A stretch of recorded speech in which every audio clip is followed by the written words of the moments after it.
Okay, well, good morning, everybody.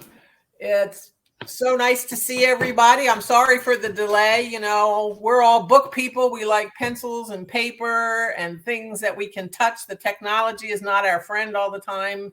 We've all been living with the insanity of it all year, and today it's just sort of given us grief. So thank you for your patience, and I hope you hung around or can join us. So right now we have David Harrison with us, but we don't have the illustrator, Kate Cosgrove. She joined us earlier, but we had some problems, and hopefully she'll join us along the way. But in the meantime, we didn't want to keep you waiting because it's just all too exciting.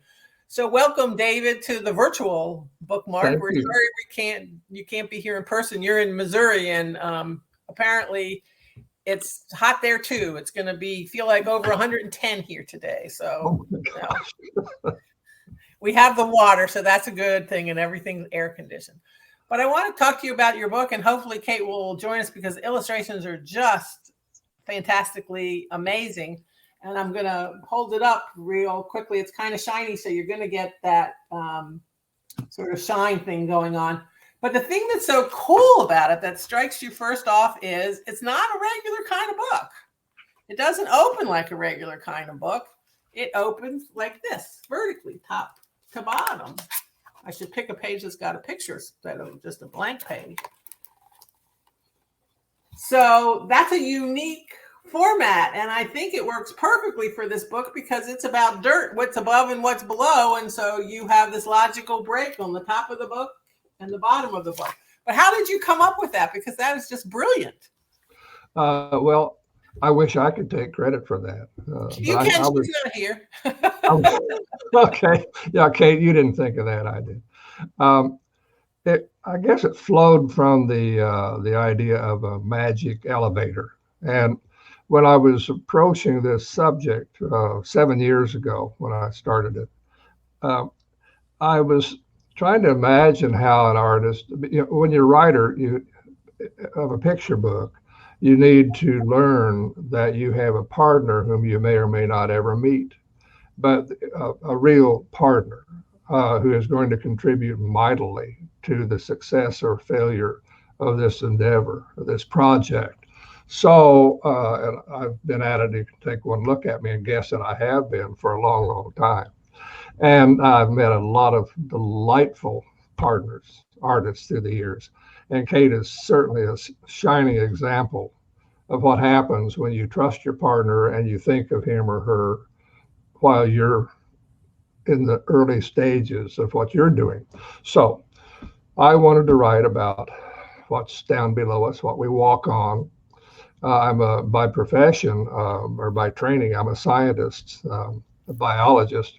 So my soft spot is things that live and how they do it and where and so forth. So I wanted to write about the dirt, and I couldn't figure out how to get the readers down in, deeper down into the dirt.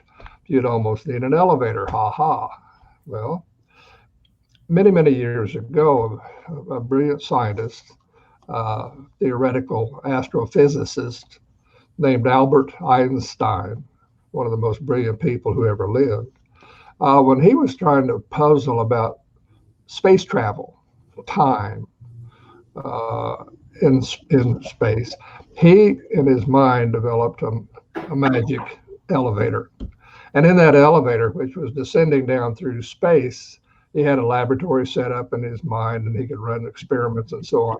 So I thought, well, I don't think Mr. Albert Einstein is using his elevator these days. Maybe I can borrow his for a while, or maybe the artist will make a new one for us. And that way you can ride in this elevator down into the ground, and you can see it.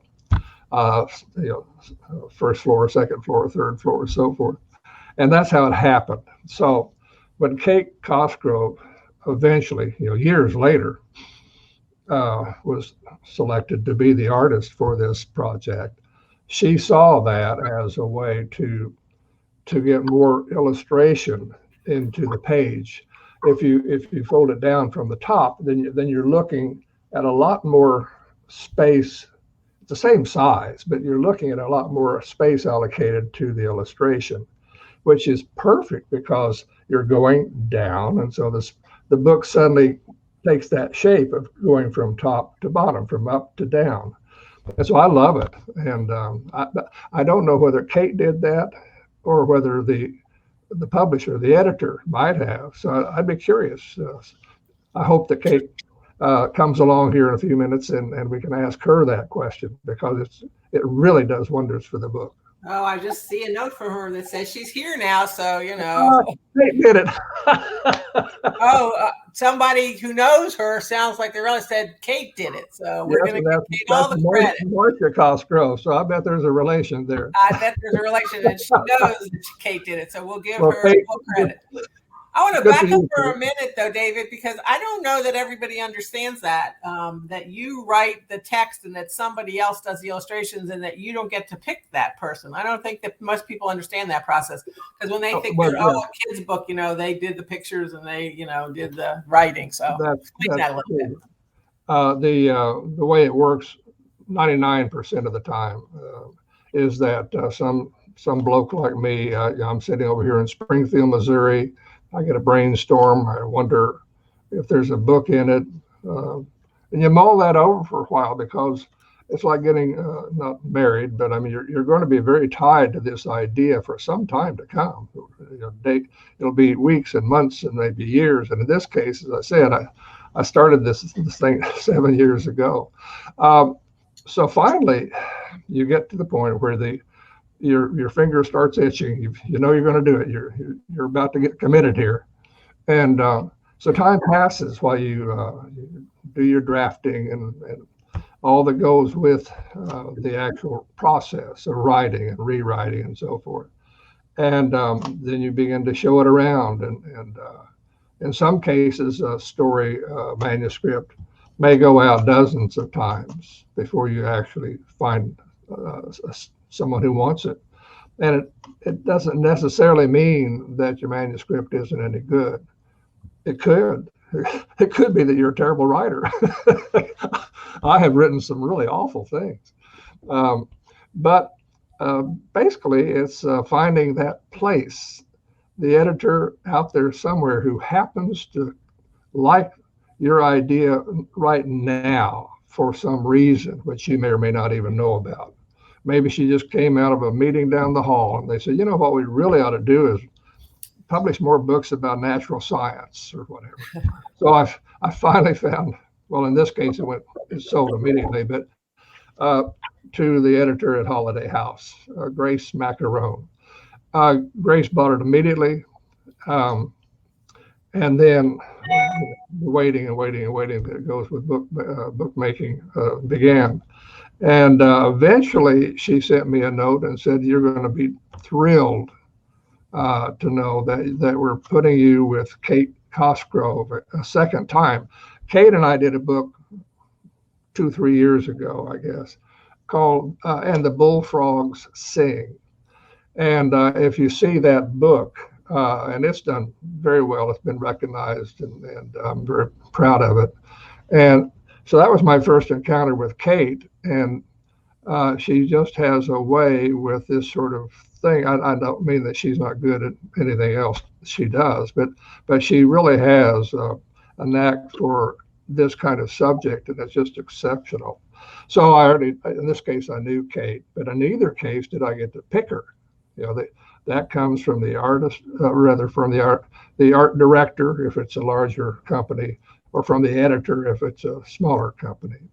And they decide in-house, they choose, then they send the writer the news. I suppose I could, if I had a very legitimate reason to object. That's never happened. In one case years ago, I had a problem a little later on with the artwork when they sent me the sketches from an artist, and I objected to the sketches, and not because they weren't good. It was because they didn't match the words. The artist in that case was off on a toot and sort of doing her own thing, and so I really did. I was kind of ugly about it. And so the editor sent my little temper tantrum, paraphrased, I hope, back to the poor artist. Well, she turned it around and I mean, did a fantastic job. And I've been her fan ever since. And so, again, that was as close as I ever came to meeting this person. But now I think the world of her, even though I've never actually said hello in person. So have you and Kate ever said hello in person? No, and I would dearly love to. She's a delightful person. And we, we've had some of these episodes, and I have to tell you, maybe it's fate, but Kate and I had one of these virtual visits to a bookstore in St. Louis recently. And in that case, we both got started. We were having a great time, and then my internet connection went down. It stayed down. It was a beautiful day. It was like this. It went down and stayed down for several hours. And so Kate had to do the show by herself in that case. But she lives in Lansing, Michigan, I believe, and I'm in Springfield, Missouri. So maybe at a conference one of these days we'll finally meet. I hope so. A road trip. Everybody's looking for a road trip. We've all been locked up too long. I think it's time for one of you, or at least meet in the middle, maybe.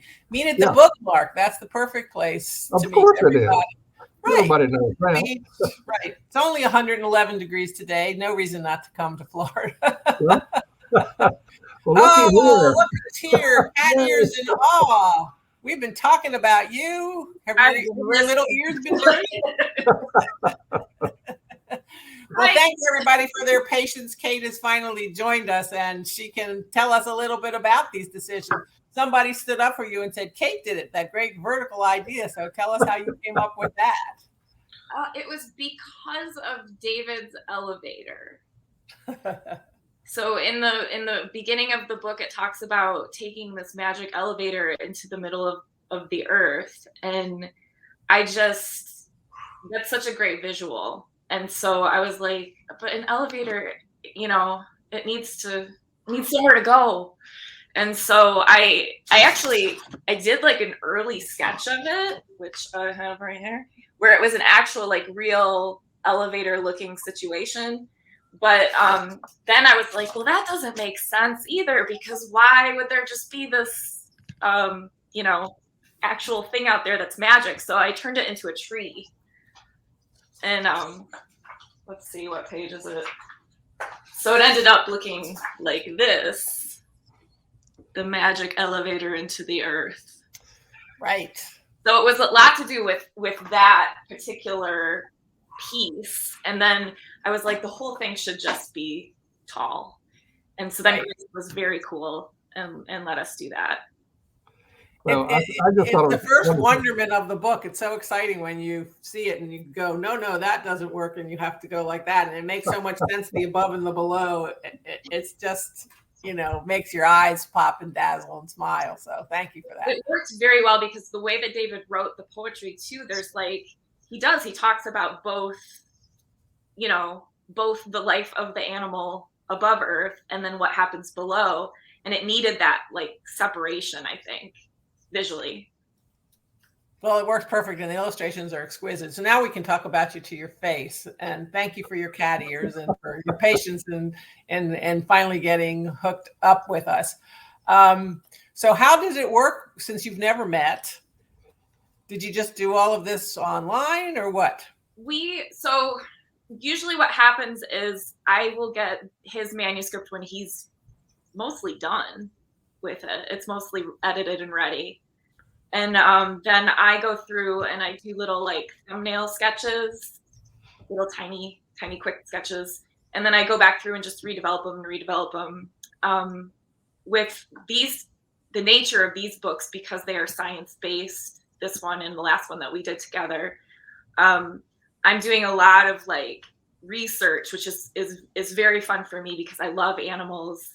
And when I was younger, I thought about being an entomologist. So this one's been a lot of fun because I got to watch a lot of videos about bugs. And I'm always just someone who wants to flip a rock and see what scurries under it. So I just like, and then David had some creatures that I wasn't even familiar with, like the doodle bug. I didn't even know anything about it. And then I was watching all these wild videos of it. And so for me, I do like obsessive sketching constantly. So I just start out like doing lots of little free sketches that have nothing to really do with it. And then as we go further in, then I kind of take some of his words and like develop it even further. And eventually it kind of turned into a looser, like formatted sketch of the dirt recipe. Oh yeah, that was a great idea, the dirt recipe. I loved it. And then we ended up with the final dirt recipe. So how do you add the color? What medium do you use to add the color? I've used everything throughout. I've been doing this a long time, just art. You look too young to be doing it too long, so yeah. So I over time have worked at it and worked it more. And the last couple of projects I've done have been digital color, because it just makes it so much easier so much more consistent for edits. And if we want to take the artwork and use it for other marketing materials and things too, you can move it around easier than the hand-drawn. And I start off with the hand-drawn because that's like my favorite, is just like a pencil and paper. But then it's also exciting to take it and give it this new life when it makes it into the color format. And it's so much more forgiving than watercolor or it is. Yeah. If you have any issues or, you can control it a little better, resize it for text and things. What I like about you, Kate, you may have to cover your ears because we just keep keeping praise on you. What I like about your approach is that it really is realistic, even though you have all these wonderful, fanciful airs going on, and so you have the great color and the mix of things. But you basically are serious about your subject matter, and it shows. And so often when I've become involved with someone in a book like this, the subjects tend to become unrealistic. They go beyond the having fun stage into the kind of, that's not what it really looks like. And I again, being trained in this field. By the way, I was almost an entomologist too. I had 3 scholarships to go to 3 different universities to become an entomologist, but I wound up being a parasitologist, for whatever that's worth. And the entomologist. Yeah, I study parasites. I don't anymore, but I did. A little tapeworm found in rats. So there weren't many books in that one. So anyway, I appreciate the fact that you do your homework. Yeah, there's an obvious question. How did you get from being a parasitologist to be a children's book author? Oh, honey. How much time do we have? Okay, here we go. This is the quick version. Okay. I graduated from Emory University with a master's in parasitology. I needed work, was tired of being in school, wanted to get on with life. I could not find a job as a parasitologist, but Mead Johnson, a pharmaceutical company in Evansville, Indiana, had an opening in their pharmacology department. They asked if I could handle pharmacology, and I assured them I could, though I had never had a class in it. So I took took the job, moved to Evansville, Indiana. I was a pharmacologist by day, and at night I was reading voluminously about what I was doing by day to try to teach myself what to do. A few years later, decided to move into a different field. Wound up in Kansas City with Hallmark Cards. I was there for 10 years. I was the editorial manager for Hallmark at the time I left. So I was the guy who said yes or no to every sentiment that Hallmark published. Wow.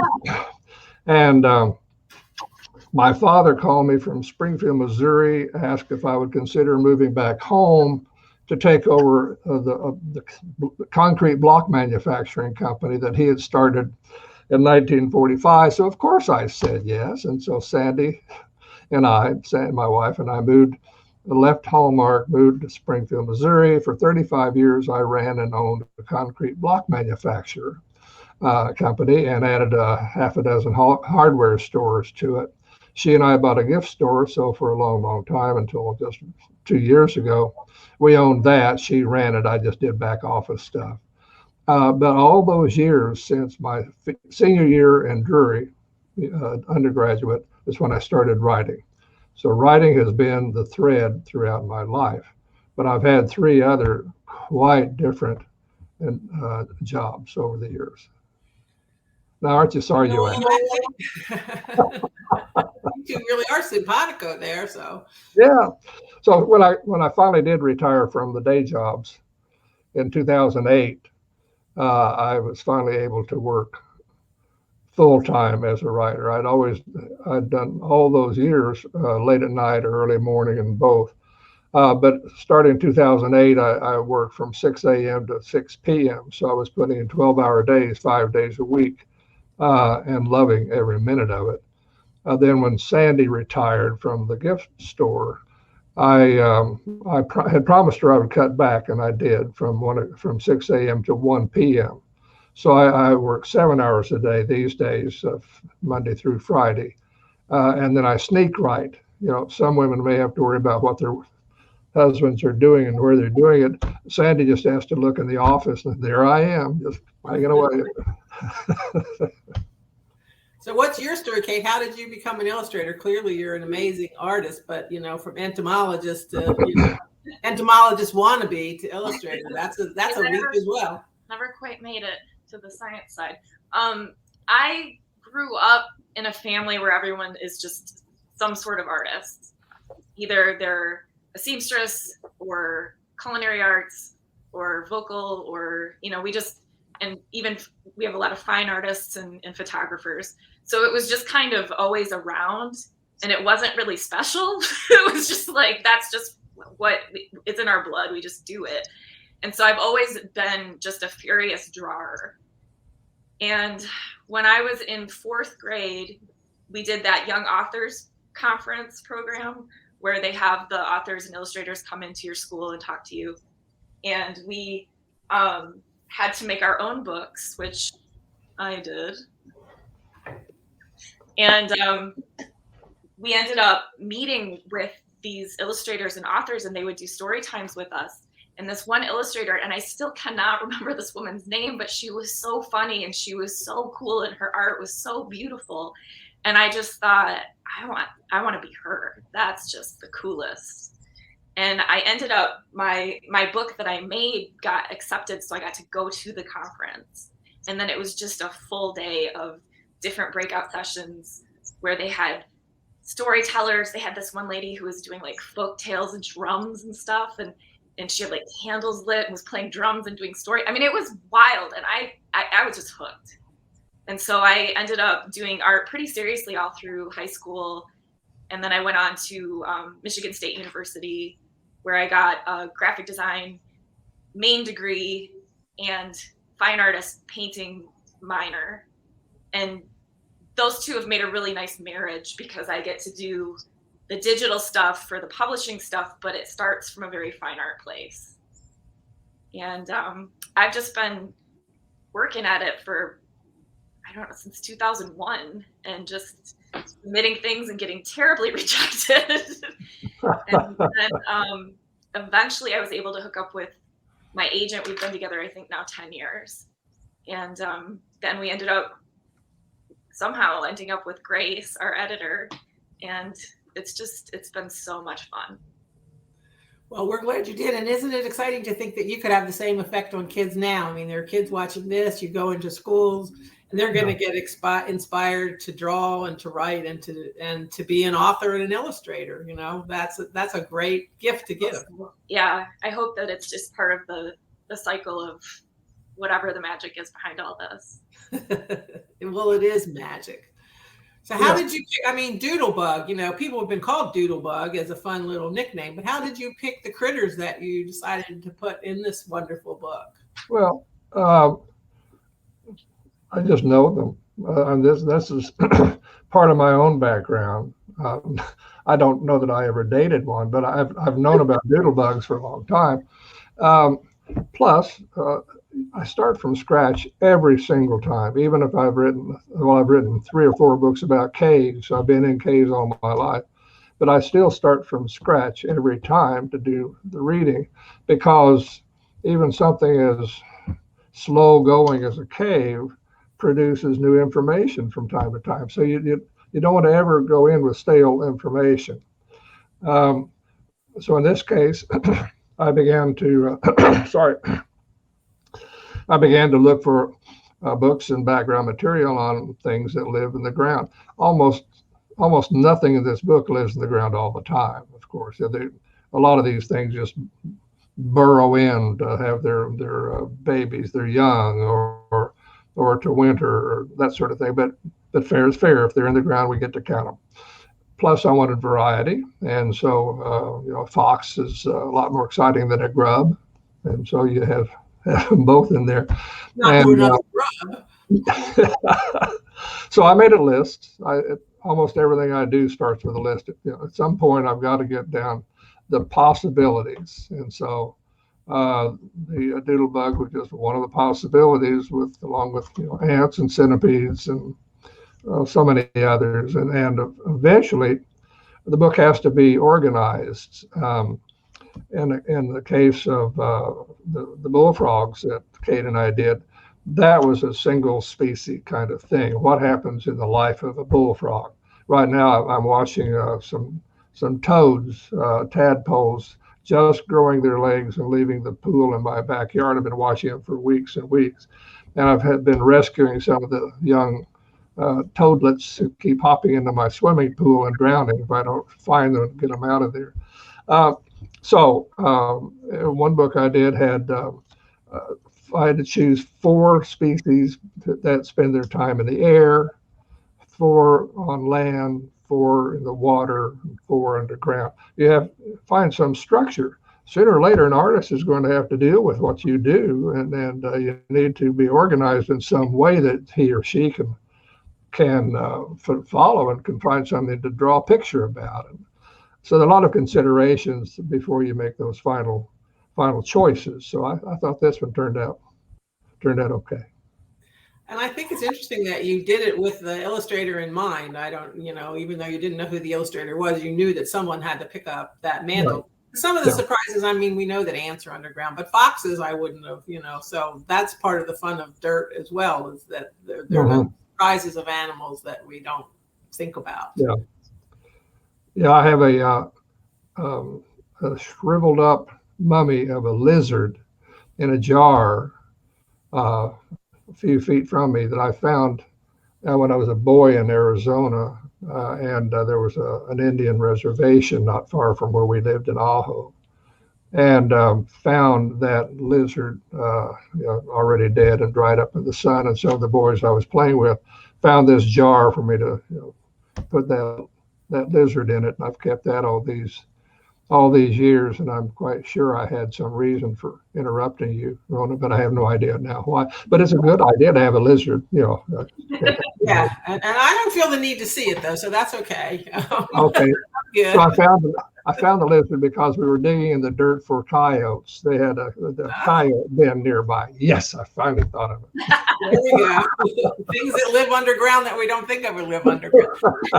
Would you do us the privilege of, if you would pick a poem, one of the critters, and read us a poem, and then maybe Kate will tell us how she decided to do the illustration, and that will be the perfect narrative of how this process works, and people get a sense of the book.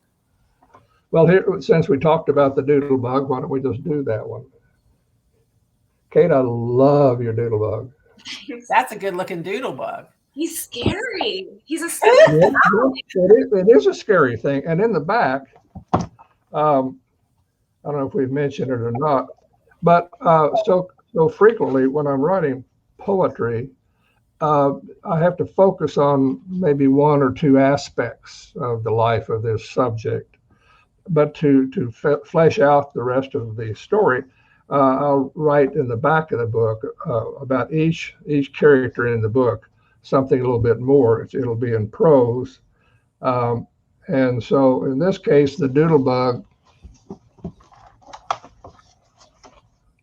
if you look around in sandy soil on a warm day, you might see funnel-shaped traps of doodlebugs. Chances are the hungry doodlebugs are hiding under the sand at the bottoms of the holes. With pincers open, doodlebugs wait patiently for an unfortunate ant or other small insect to come tumbling down the steep walls and into their clutches. A doodlebug is the baby form, larva, of a flying insect called the ant lion. This stage may last 2 or 3 years.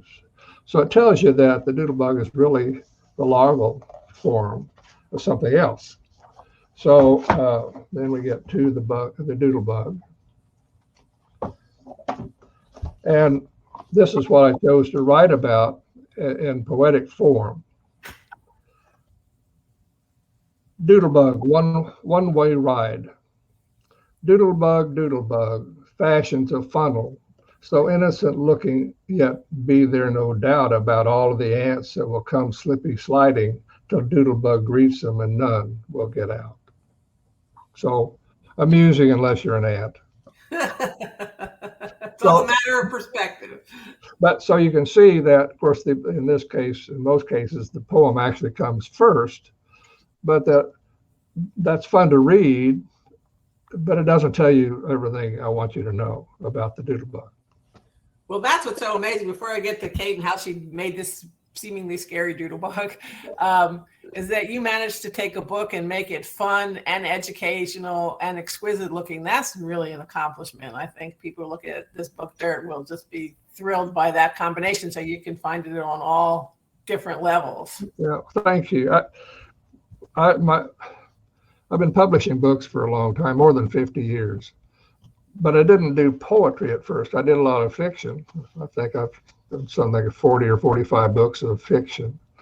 And then early on, I also started adding nonfiction because of my own educational background. I thought about writing poetry for a very, very long time, like 25 years before I actually started publishing. And my first books were essentially humorous. And Somebody Catch My Homework, and The Boy Who Counted Stars, The Alligator in My Closet, and some other pretty serious things. And people began to think of me as that funny poet, and which was okay with me. I have a sense of humor like anybody else, and I was able to turn that into humorous poems for kids. But times change. Culture moves. It's not a static thing. And look at us today as a country, where we are placing values and what we're talking about and what's worrying us compared to 50 years ago or even 25. So those of us who create for an audience become part of that same community, and we reflect some of the community's interests as well as our own.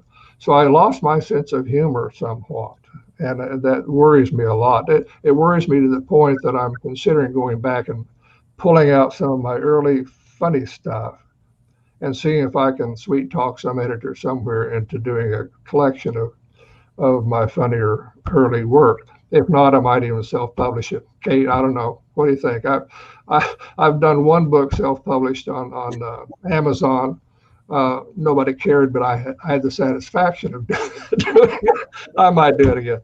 Anyway, so the sense of humor is always there. It wants out, and occasionally it does kind of creep out from under the cover and wave at the reader.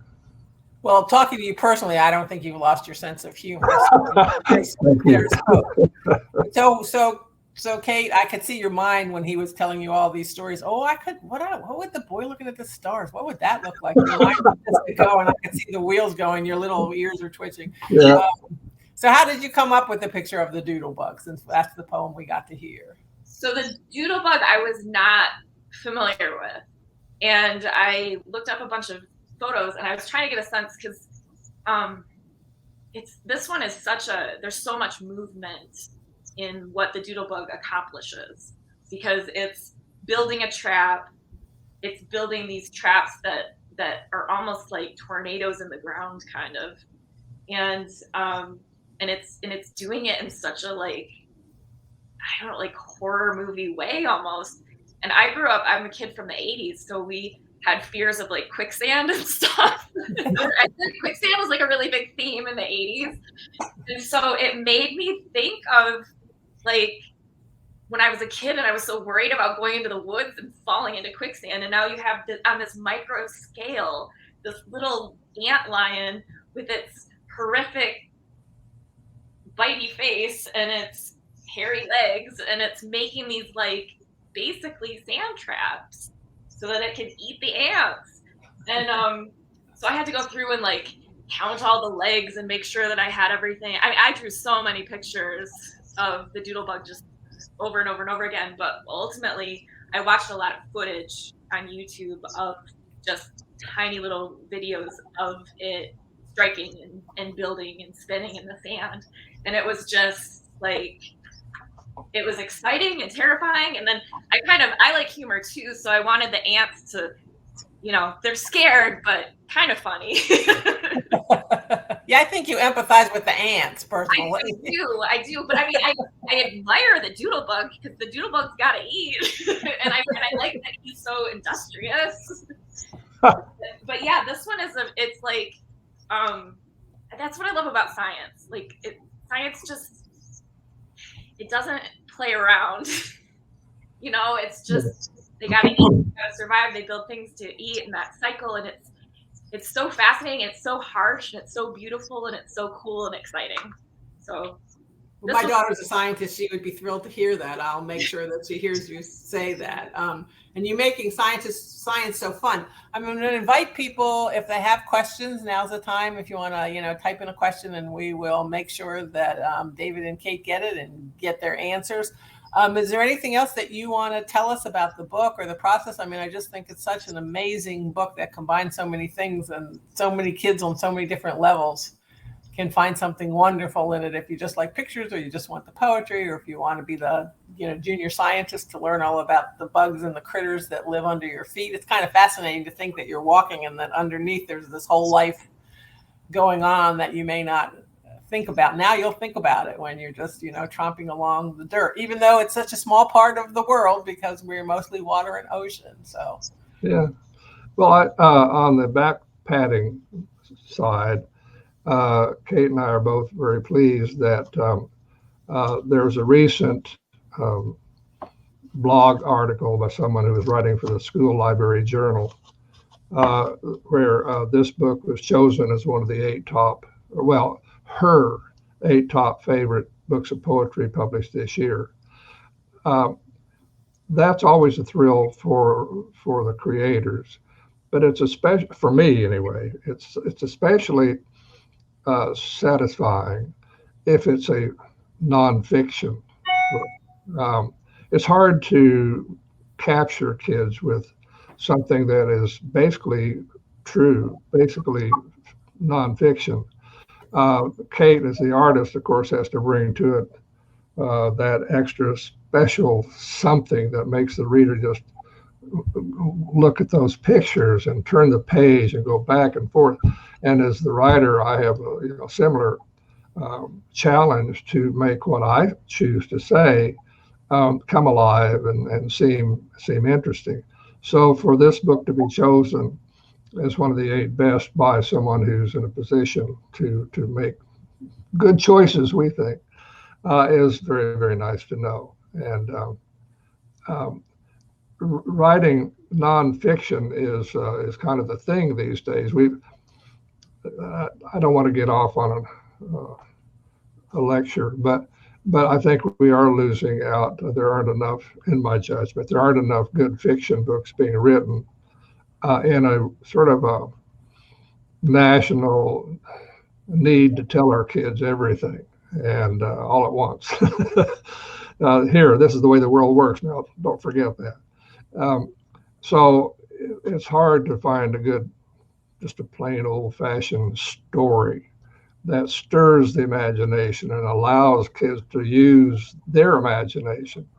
And then poetry is even more of a challenge than that. It's on top of that. So this is a book that I know Kate's proud of, and I'm just popping buttons about it. I don't blame you. We have a comment from another expert, our own Miss Pat at the BookMark, who is our story time person and who also has been a media specialist and a teacher and a reading teacher for I won't say how many years because she'll kill me. She says, I can't wait to share your wonderful book with young readers. And when Pat says the book is good, people listen, as they say, because she knows what she's talking about. So you've been selected again. Thank you. Thank you. Thank you.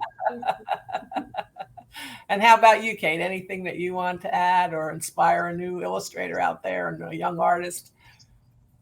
My big message usually for people who love to make art or make things is just, I draw every day and it's just like exercise. And I even see growth, you know, I'm in my 40s now. I see growth from 2-3 years ago, just from doing that every day. And I think that, you know, there's so many kids who are we're on screens all the time, which, I mean, we're currently on a screen, so I shouldn't slam it too hard. But I've noticed that if I go and work with kids, sometimes they don't have those motor skills like we used to have before the screen stuff happened. And I would really like to see a return of some of that, you know, that basic craft of just taking, you know, most of my drawings start out with just like a mechanical pencil, plastic mechanical, and a piece of paper. Like these are my favorite pencils to use. You don't need to spend a lot of money. You know, just drawing and drawing. Here's mine. Yes. And you know, I think David makes a good point too, where he talked about watching the tadpoles and froglets. I think just taking a moment to sit with things and observe them, because I think we're always keeping ourselves busy so much, interacting in social media and all that. You know, I've noticed now since the dirt book, when I take my dog out and I'm just sitting on the step, I'll look down and watch the ants just kind of, you know, doing it. And it makes me feel more connected. And then it makes me think of my book and it makes me proud. And I think that drawing every day and developing those skills of observation and motor skills of drawing is very important. You should be proud. I have to say, I had a professor in college who was talking about architecture, and this was in New York City, and he always said, remember to look up. And I had a meteorologist who said, just go outside if you want to know what's going on. And now I'm going to look down and wonder what's going on under my feet, because there's a whole nother world out there. And I'm really excited about, in addition to sharing this book with everybody, is the door to my office. I'm very lucky. Every time we have a different story time, we've started having kids draw pictures and put them up. So when it was a gardening book, they drew flowers. The last one was a fish. So I have all these fish. We've been wondering, what are we going to do when, you know, it's time to make a change? And I think we should do bugs and things that live under the ground. Maybe we'll expand it to animals so kids can do more than just the bugs. But I think that would be a wonderful thing to decorate my door. I might feel a little itchy some days, but well, they will find doodlebugs out there in the sand. It's very exciting. Not long ago, if I can interject, I read, I made a presentation at a school in person. Yeah. And it was held in the library. So I was part of the summer reading. When I finished talking about the dirt book, I took the whole group outside and we played in the dirt. And for about 20 minutes, and the kids, they didn't want to come back in. They were finding things, and like Kate says, once you start looking and you discover more and more, that you might have walked by and not thought about. But when you're in that frame of mind and you're really looking, then you start seeing. And so those kids had a big time. So you might do something like that, Rona. Just go outside and dig in the dirt. I love it. Sure. Now I'm not going to work today, so guys, I'm not coming in. I'm just gonna go outside and have fun, and I'll let you know what I find. I can't thank you all enough for the book, first of all, because it's just such an amazing gift, and for your time this morning. You were patient with the technology, and I appreciate that, as all of our listeners. And I just so appreciate it and can't wait to share this book. And hopefully the next time you'll get to come to Florida. Would be wonderful if Florida and the BookMark was the place where you two actually met for the first time. Yeah, that'd be fun. I'll take that as a challenge, and we hope to get to see you in person soon. In the meantime, I hope you stay safe and keep writing and drawing, and thank you for this wonderful gift. Y'all have a great day. Thank you so much, everyone. Bye-bye. Bye.